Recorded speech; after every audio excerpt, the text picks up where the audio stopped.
दोस्तों नमस्कार। आप सबका स्वागत है मेरे चैनल हिंदी की बिंदी पर। मैं हूं डॉक्टर प्रदीप प्रसन्न और आप भी प्रसन्न होंगे। आइए कुछ नई बातें सीखते हैं आज के टॉपिक के साथ।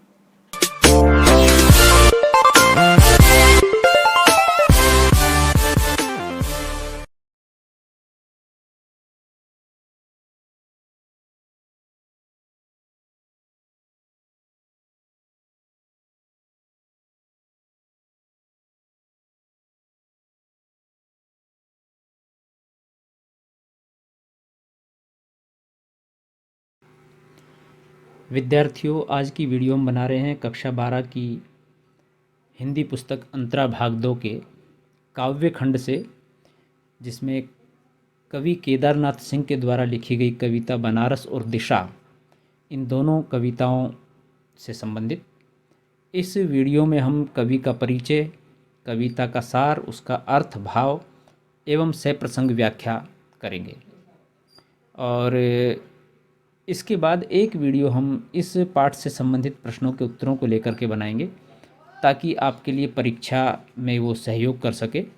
और इस वीडियो को आप अच्छे से पढ़ लीजिए ताकि आप कविता को अच्छे से जान सकें, समझ सकें इस पाठ को। तो आइए शुरू करते हैं आज की वीडियो। आप देख रहे हैं हिंदी की बिंदी चैनल। तो विद्यार्थियों, कवि का परिचय पढ़ते हैं। केदारनाथ सिंह, जन्म 7 जुलाई 1934 ईस्वी। केदारनाथ सिंह का जन्म बलिया जिले के चकिया गांव में हुआ। काशी हिंदू विश्वविद्यालय से हिंदी में एमए करने के बाद उन्होंने वहीं से आधुनिक हिंदी कविता में बिंब विधान विषय पर पीएचडी उपाधि प्राप्त की। कुछ समय गोरखपुर में हिंदी के प्राध्यापक रहे। फिर जवाहरलाल नेहरू विश्वविद्यालय में भारतीय भाषा केंद्र में हिंदी के प्रोफेसर के पद से अवकाश प्राप्त किया। संप्रति दिल्ली में रहकर स्वतंत्र लेखन कर रहे थे, लेकिन अब उनका देहांत हो चुका है। तो एक सामान्य से गांव में अध्ययन करने के बाद काशी हिंदू विश्वविद्यालय जैसे विशिष्ट विश्वविद्यालय और जेएनयू जवाहरलाल नेहरू जैसे विश्वविद्यालय तक की यात्रा आपकी रही है और एक प्रतिष्ठित लेखक के रूप में आप बड़े ही प्रख्यात रहे हैं। केदारनाथ सिंह मूलतः मानवीय संवेदनाओं के कवि हैं। अपनी कविताओं में उन्होंने बिंब विधान पर अधिक बल दिया है। केदारनाथ सिंह की कविताओं में शोर शराबा न होकर विद्रोह का शांत और संयत स्वर सशक्त रूप में उभरा है। अर्थात केदारनाथ सिंह ने जहाँ पर भी असंगत, विद्रूपताएं, मानवीय मूल्यों की क्षति देखी, वहीं पर अपनी कविताओं के माध्यम से बिंबात्मक रूप से चोट करने का, उनके ऊपर लोगों का ध्यान आकर्षित करने का प्रयास किया है अपनी कविताओं के माध्यम से। जमीन पक रही है संकलन में जमीन, रोटी, बैल आदि उनकी इसी प्रकार की कविताएं हैं। संवेदना और विचार बोध उनकी कविताओं में साथ साथ चलते हैं। यानी कि मानव की सबसे बड़ी पूंजी उसकी संवेदना है, करुणा है, जो मानव समाज के साथ साथ प्राणी जगत के साथ में भी रहती है, ताकि सबके साथ सहज भाव से मिलजुल के वो जीवन यापन कर सके। क्योंकि जीवन मनुष्य की उपयोगिता के लिए, मनुष्य के जीवन के लिए मनुष्यों की ही नहीं, प्रकृति की भी, पशुओं की भी, पक्षियों की भी आवश्यकता है, पेड़ों की आवश्यकता है, पर्यावरण की आवश्यकता है। तो उन सबको महत्व दिया है। ये संवेदना का, करुणा का काम है, उसको प्रमुखता देते हैं कवि केदारनाथ सिंह। जीवन के बिना प्रकृति और वस्तुएं कुछ भी नहीं है, यह एहसास उन्हें अपनी कविताओं में आदमी के और समीप ले आया है। इस प्रक्रिया में केदारनाथ सिंह की भाषा और भी नम्य और पारदर्शी हुई है और उनमें एक नई ऋजुता और बेलोसपन आया है।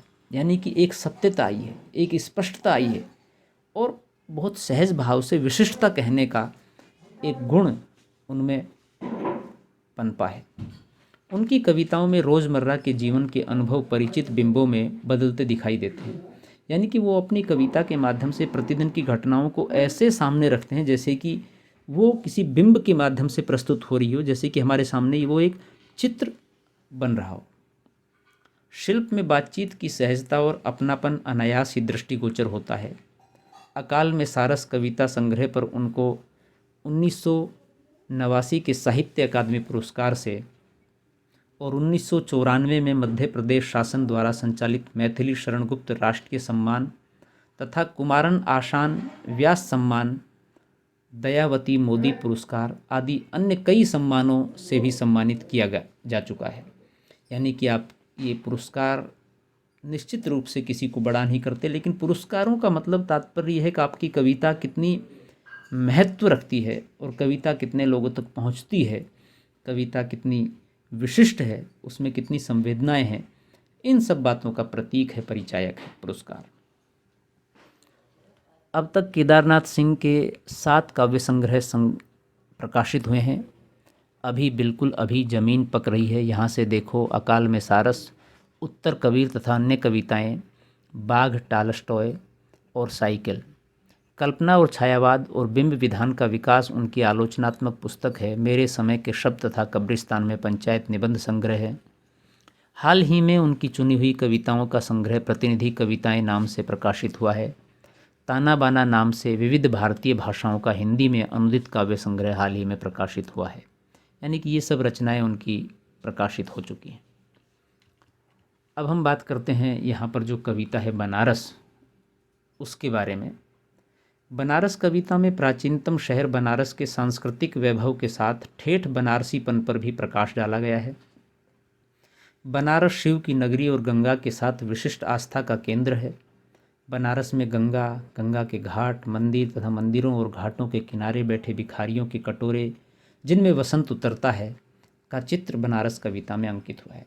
यानी कि पूरा बनारस का एक दृश्य इस कविता के माध्यम से दिखाया गया है, जिसमें घाट है, मंदिर हैं, गंगा है, भिखारी हैं, उनके कटोरे हैं, कैसे वसंत जैसे आता है ऐसे उनकी उम्मीदें आती हैं।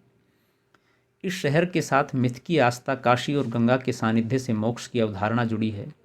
गंगा में बंधी नाव एक और मंदिरों घाटों पर जलने वाले दीप तो दूसरी तरफ कभी न बुझने वाली चिताग्नि, अर्थात शमशान घाट भी है तो मंदिर भी है। आरती समाप्त नहीं होती है तो चिताग्नि भी समाप्त नहीं होती है। उनसे तथा हवन इत्यादि से उठने वाला धुआं, यही तो है बनारस। यह हर कार्य अपनी रो में होता है। यह बनारस का चरित्र है। आस्था, श्रद्धा, विरक्ति, विश्वास, आश्चर्य और भक्ति का मिलाजुला रूप बनारस है। काशी की अति प्राचीनता, आध्यात्मिकता एवं भव्यता के साथ आधुनिकता का समाहार बनारस कविता में मौजूद है। यानी कि पूरी भव्यता उस बनारस की इस कविता में दिखाई देती है। आधुनिकता भी है तो परंपरागत सत्यता, प्राचीनता भी इसमें दिखाई देती है। ये कविता एक पुरातन शहर के रहस्यों को खोलती है। क्या उसमें विशिष्टता है? बनारस एक मिथक बन चुका शहर है। इस शहर की दार्शनिक व्याख्या यह कविता करती है। कविता भाषा संरचना के स्तर पर सरल है और अर्थ के स्तर पर गहरी। यानी कि भाषा के स्तर पर सहज समझ में आ जाती है, लेकिन अर्थ जब हम इसका प्राप्त करते हैं तो बहुत गंभीर बातें कहने का प्रयास करती है कविता। कविता का शिल्प विवरणात्मक होने के साथ ही कवि की सूक्ष्म दृष्टि का भी परिचायक है। दूसरी कविता है दिशा। दिशा कविता बाल मनोविज्ञान से संबंधित है, जिसमें पतंग उड़ाते बच्चे से कवि पूछता है, हिमालय किधर है? एक सहज सवाल है। बालक का उत्तर बाल सुलभ है कि हिमालय उधर है जिधर उसकी पतंग भागी जा रही है। हर व्यक्ति का अपना यथार्थ होता है। बच्चे यथार्थ को अपने ढंग से देखते हैं। कवि को यह बाल सुलभ संज्ञान मोह लेता है। कविता लघु आकार की है और यह कवि कहती है कि हम बच्चों से कुछ न कुछ सीख सकते हैं। कविता की भाषा सहज है। तो आइए अब हम कविताएं पढ़ते हैं। तो पहले बनारस कविता की व्याख्या। इस शहर में वसंत अचानक आता है और जब आता है तो मैंने देखा है लहर तारा या मड़वा ढी की तरफ से उठता है धूल का एक बवंडर और इस महान पुराने शहर की जीभ किरकिराने लगती है। इन पंक्तियों का भावार्थ केदारनाथ सिंह जी ने इन पंक्तियों में वसंत रूपी प्रसन्नता के आगमन का निरूपण किया है। कवि बनारस में ऋतु परिवर्तन के साथ होने वाले बदलावों का विवेचन करते हुए कह रहे हैं कि बनारस में वसंत का आगमन अचानक होता है, जिसके लिए शहर पहले से तैयार नहीं होता है। वसंत आने के साथ ही अपनी विशिष्ट संस्कृति के लिए ख्याति प्राप्त लहर तारा और मड़वा ढी में विशेष रूप से गतिविधियां बढ़ जाती हैं। और संपूर्ण शहर भावी समृद्धि व प्रसन्नता हेतु लालायित हो जाता है। यानी कि वसंत आने के समय बनारस का ये विशेष दृश्य कैसा विहंगम, कैसा प्रसन्नता के कारण विशिष्ट बन जाता है, उसको विशेष रूप से यहाँ पर व्यक्त किया गया है। आगे कवि लिखता है, जो है वह सुग बुगाता है, जो नहीं है वह फेंकने लगता है पचखियाँ। आदमी दशाश्वमेध पर जाता है, दशाश्वमेध पर जाता है और पाता है घाट का आखिरी पत्थर। कुछ और मुलायम हो गया है, सीढ़ियों पर बैठे बंदरों की आँखों में एक अजीब सी नमी है और एक अजीब सी चमक से भर उठता है भिखारियों के कटरों का निचाट खालीपन। इन पंक्तियों का भावार्थ है, इस पद्यांश में आकांक्षा पूर्ण होने का भाव तिरोहित है। कवि कह रहे हैं कि जिसको प्राप्ति की इच्छा है वह उत्सुकता से लेने की प्रतीक्षा करने लगता है और जो प्रदाता है वह प्रदान करने लगता है। इस परिवेश में व्यक्ति जब प्रसिद्ध दशाश्वमेध घाट पर जाता है, जो कि बनारस पर बड़ा प्रसिद्ध है, तब उसे अनुभव होता है कि सिर्फ मनुष्य ही नहीं वरन पशु व निर्जीव पत्थर भी परिवर्तन की अनुभूति कर रहे हैं। यानी कि उस समय वसंत के मौसम में कैसा परिवर्तन होता है घाट पर, वहाँ पर पत्थर पशु भी ये अनुभव, ये परिवर्तन महसूस करते हैं, उसे यहाँ व्यक्त कर रहे हैं। सीढ़ियों में बैठे बंदरों की आंखों में नमी है, यानी कि एक उत्सुकता है, और खाली पात्र लिए भिक्षुओं के चेहरे में चमक है और वह अब आशान्वित है। क्यों? क्योंकि वसंत आ गया है, तो यहाँ घाट पर स्नान करने के लिए लोग आएंगे, और लोग आएंगे तो इन पशुओं को, इन पक्षियों को, इन भिक्षुओं को, सबको कुछ ना कुछ मिलेगा। तो ये आशा है। आगे कवि लिखते हैं, तुमने कभी देखा है खाली कटोरों में वसंत का उतरना? यह शहर इसी तरह खुलता है, इसी तरह भरता और खाली होता है यह शहर। इसी तरह रोज रोज एक अनंत शव ले जाते हैं कंधे अंधेरी गली से चमकती हुई गंगा की तरफ। भावार्थ इन पंक्तियों का इस प्रकार है। इन पंक्तियों में कवि अभिव्यक्त कर रहे हैं कि भिखारियों के पात्र में धन, अन्न इत्यादि भरना उनके लिए वसंत के समान ही है। यानी कि जैसे वसंत आता है तो चारों तरफ हरियाली, नई नई कोपलें, पत्तियां फूटने लगती हैं, तो एक आनंदित वातावरण हो जाता है, एक उत्साहित वातावरण हो जाता है कि अब नई कोपल फूटी है उम्मीद की, तो धीरे धीरे ये बड़ी होंगी पत्तियां, पूरा घना गहरा वृक्ष बन जाएगा, छाँव होगी, फूल आएंगे, फल आएंगे, तमाम चीज़ें। तो इसी तरह से भिखारियों के पात्र में धन और अन्न इत्यादि भरना प्रारंभ हो जाते हैं, जैसे कि वसंत के कारण समान भर रहे हों ये सारी चीज़ें। भिक्षुओं का जीवन निर्वहन इन्हीं कटोरों की रिक्तता और भरे होने पर निर्भर करता है। यानी कि यदि रिक्त है तो वो भूखे हैं, परेशान हैं, विह्वल है, चिंतित हैं, और यदि वो भरे हुए हैं तो वो खुश हैं, प्रसन्न हैं, उनको भोजन मिल गया, अन्न मिल गया, उनका पेट भर गया, उनके परिवार का लालन पालन हो गया। इस कारण से तो कवि कह रहे हैं बनारस का जीवन चक्र भी कुछ इसी प्रकार से है, जो कि इच्छाओं की पूर्ति होने के साथ शुरू होता है और शाम तक जलते शवों के समान खाली होता जाता है। अर्थात जीवन का प्रारंभ और अंत बनारस के घाटों में स्पष्ट दिखाई देता है कि जैसे प्रत्येक व्यक्ति का जीवन किस तरह से प्रारंभ होता है और कैसे सुबह से शाम तक उसका एक दिन का जीवन समाप्त हो जाता है, तो बनारस के घाट में इस जीवन को हम प्रारंभ से अंत तक प्रतिदिन के रूप में देख सकते हैं। इस शहर में धूल धीरे धीरे उड़ती है, धीरे धीरे चलते हैं लोग, धीरे धीरे बजते हैं घंटे। शाम धीरे धीरे होती है। यह धीरे धीरे होना, धीरे धीरे होने की सामूहिक लय दृढ़ता से बांधे हैं समूचे शहर को। इस तरह की कुछ भी गिरता नहीं है कि हिलता नहीं है कुछ भी, कि जो चीज़ जहाँ थी वहीं पर रखी है, कि गंगा वहीं है, कि वहीं पर बंधी है नाव, कि वहीं पर रखी है तुलसीदास की खड़ाऊँ सैकड़ों बरस से। भावार्थ, कवि इस काव्यांश में बनारस के जीवन की स्थिरता व मध्यम गति को निरूपित कर रहे हैं कि कैसे बनारस स्थिर है, उसका जीवन चलायमान है, फिर भी उसमें स्थिरता है, एक मध्यम गति से वह चल रहा है, लेकिन फिर भी उसमें एक ठहराव है, एक विशिष्टता है। कवि कह रहे हैं कि बनारस की प्रकृति धीमे धीमे गति के जीवन व सुकून से समृद्ध है, आनंद का उल्लास है, इसलिए वो बहुत ही समृद्ध है। यहाँ मनुष्य ही नहीं बल्कि पर्यावरण व कण कण धीमी गति से अग्रसर है, आगे बढ़ रहा है। यहाँ धूल धीरे से उड़ती है, लोग किसी बेतहाशा दौड़ और गलाकाट प्रतिस्पर्धा के भागीदारी नहीं है, उन्हें कोई जल्दी नहीं है, वे धीरे धीरे चलते हैं। मंदिर के घंटों की ध्वनि धीमी और मधुर है, शाम भी मध्यम गति से होती है और सुकून से भरी हुई है। यानी कि किसी प्रकार के कोई काम में कोई जल्दबाजी नहीं है, सहजता से बहुत शनह धीरे धीरे सब कार्य हो रहे हैं। कवि कहते हैं कि यह धीमापन ही इस शहर की प्रवृत्ति तथा खूबसूरती है। ये धीमापन बनारस को स्थिर किए हुए है, यानी कि ये इसकी विशिष्टता है, खास बात है। और ये धीमापन बनारस की स्थिरता है, इसकी खूबसूरती इसलिए भी है जितनी तेज़ गति से महानगरों में जो परिवर्तन हो रहे हैं, परिवर्तन के नाम पर जो बहुत सारी परंपराएं, रीति रिवाज, संस्कृति बदली जा रही हैं, वो यहाँ पर हैं, लेकिन इतनी तेज़ गति से नहीं है, बहुत धीमे धीमे है। तो वो खास बात है। एक सूत्रता में पिरोए हुए पूरे बनारस को ये धीमी गति से चलायमान इसका। इस शहर में कुछ गिरता नहीं, अर्थात यहाँ पतन नहीं है, परिवर्तन नहीं है। हर वस्तु विचार अपने मूल रूप में सुरक्षित है। गंगा वहीं है, नाव वहीं है, और तुलसीदास जी की खड़ाऊँ भी एक ही स्थान से लोगों को भक्ति की प्रेरणा दे रही है। अर्थात कहने का, तुलसीदास के विचार आज भी वहाँ पर इतने प्रगाढ़ हैं, इतने संयुक्त और इतने पुख्ता हैं कि उनको कोई हिला नहीं सकता। उनमें इतनी आस्था, इतना विश्वास है लोगों का उन विचारों के प्रति, इतनी सशक्तता, इतनी मजबूती है वहाँ पर।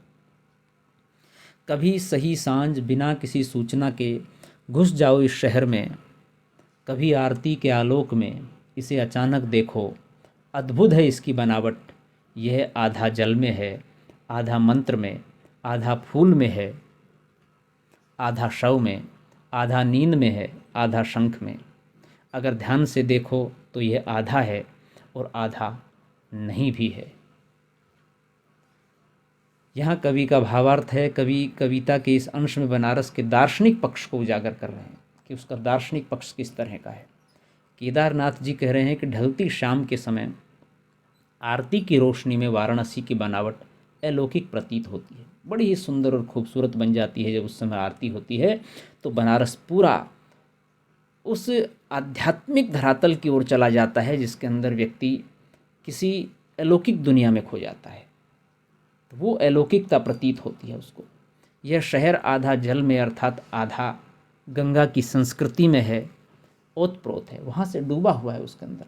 आधा मंत्र में यानी भक्ति में डूबा हुआ है, आधा शंख में यानी कि वेद वेदांत की शिक्षा दीक्षा में रचा बसा है, और आधा शव में अंतिम सत्य का दर्शन कराता तथा फूल श्रृंगार को वह आधा नींद में डूबा बनारस शहर की बेफिक्री दर्शाता है।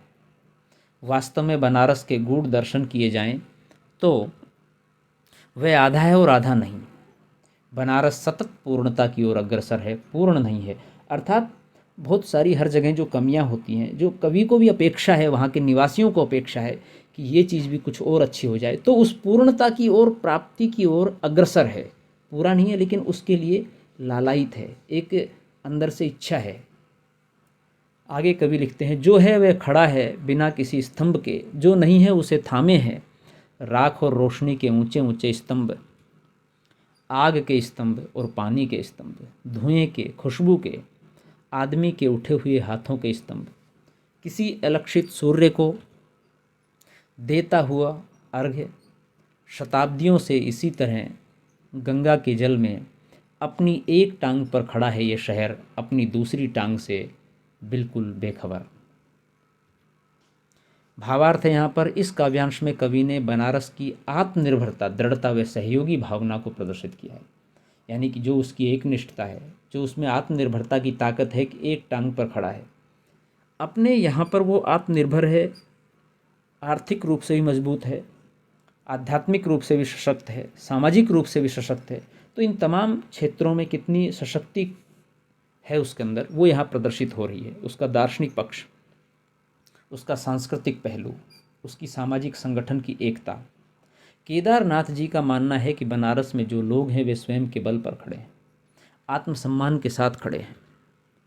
कवि मृत व्यक्तियों को इंगित करते हुए कह रहे हैं कि जो आज नहीं हैं उनको भी प्रकृति राख, प्रकाश, धुएं, सुगंध व हाथों से सहारा दिए हुए। अर्थात बनारस में जो विशिष्ट लोग हुए हैं, तुलसी हैं, कबीर हैं और भी बहुत सारे लोग हैं, उन सबकी यहाँ पर जो राख है, जो प्रकाश है, जो धुआं है, जो उनकी सुगंध है, वो चारों तरफ बिखरी हुई है। अर्थात उनके विचार आज भी यहाँ पर मौजूद हैं। लोग उनसे प्रेरित होते हैं, उनसे प्रेरणा लेते हैं और अपने जीवन में उनको ढालते हैं और उनके सहारे अपने जीवन को आगे बढ़ाते हैं। कवि कह रहे हैं कि युगों युगों से बनारस गंगा पर एक टांग पर खड़े साधु के समान साधनारत है। जिस तरह कई साधु एक टांग पर खड़े होते हैं, इसी तरह से बनारस भी एक पैर पर खड़ा हुआ है तथा बिना किसी लक्षित सूर्य की आराधना करते हुए, यानी कि जो एक पैर पर साधु खड़े होते हैं, साधना करते हैं, वो एक लक्षित सूर्य की आराधना करते हैं। लेकिन यहाँ पर कोई लक्षित सूर्य की आराधना नहीं है, न जल अर्पित कर रहे हैं। जिसका दूसरा पैर कहाँ है उसे स्वयं नहीं पता। अर्थात तमाम तरह की भौतिक संसाधनों की चिंताओं से दूर मस्त आध्यात्मिकता में बहुत सारे लोग अल्हड़ अक्खड़पन में एक मस्ती के साथ अपना जीवन यापन कर रहे हैं। वो सिर्फ भौतिक चिंताओं से दूर सिर्फ प्रकाश की कामना में लीन है। बनारस प्रकाश यानी कि ज्ञान की, ज्योति की कामना में लीन है। तो इस तरह से कवि ने बनारस कविता के माध्यम से बनारस के विचार को, उसकी जीवंतता को, उसकी संस्कृति को, उसकी दार्शनिकता को बहुत ही अच्छे से स्पष्ट किया है। दूसरी कविता को पढ़ते हैं, उसका अर्थ देखते हैं। दूसरी कविता है दिशा। तो दिशा कविता पहले वाचन करते हैं। बहुत लघु कविता है। हिमालय किधर है, मैंने उस बच्चे से पूछा जो स्कूल के बाहर पतंग उड़ा रहा था। उधर उधर उसने कहा, जिधर उसकी पतंग भागी जा रही थी। मैं स्वीकार करूं, मैंने पहली बार जाना हिमालय किधर है। कविता समाप्त। अब देखिए, छोटी कविता है लेकिन बात किस प्रकार से कवि बड़ी कहता है, हम भावार्थ में स्पष्ट करने का प्रयास कर रहे हैं। प्रस्तुत काव्य पंक्तियां कवि केदारनाथ सिंह द्वारा रचित दिशा कविता से ली गई हैं। इस कविता में बाल मनोविज्ञान का संबंध स्पष्ट रूप से दिखाई देता है। कवि स्कूल के बाहर पतंग उड़ा रहे बच्चों से हिमालय की दिशा पूछते हैं कि दिशा कहाँ पर है, किधर है, मतलब जैसे कि उत्तर, दक्षिण, पूर्व, पश्चिम, ये दिशा किधर है। बच्चा बहुत ज्ञानी नहीं है, अबोध है, सहज भाव से कहता है और बच्चे कवि को पतंग उड़ाते उड़ाते कहते हैं कि हिमालय की दिशा वही है जहाँ से उनकी पतंग गुजर कर जा रही है। हिमालय किधर है, किस दिशा में है। तो कवि जब ये ज्ञान बच्चों से लेता है तो बच्चे कहते हैं जहाँ जहाँ से उनकी पतंग जा रही है वो हिमालय से होकर जा रही है, हिमालय उधर उधर है। तो बच्चों के इस बाल सुलभ, बाल मनोवैज्ञानिक जवाब को सुनकर कवि यह स्वीकार करते हैं कि जीवन में पहली बार उन्हें ये पता चला कि हिमालय की दिशा वास्तव में किस ओर है। बच्चों से प्रश्न पूछने के पूर्व कवि को हिमालय की दिशा का पता था। कवि जानता था कि हिमालय उत्तर दिशा में स्थित है, परंतु बच्चों के जवाब ने कवि को गलत साबित कर दिया। बच्चों को केवल पतंग ही चारों ओर दिख रही थी, इसलिए उन्होंने हिमालय की दिशा अपने पतंग की उड़ाने की दिशा को बताया। तात्पर्य क्या है? तात्पर्य यह है कि व्यक्ति का लक्ष्य कहाँ पर है, किस दिशा में है।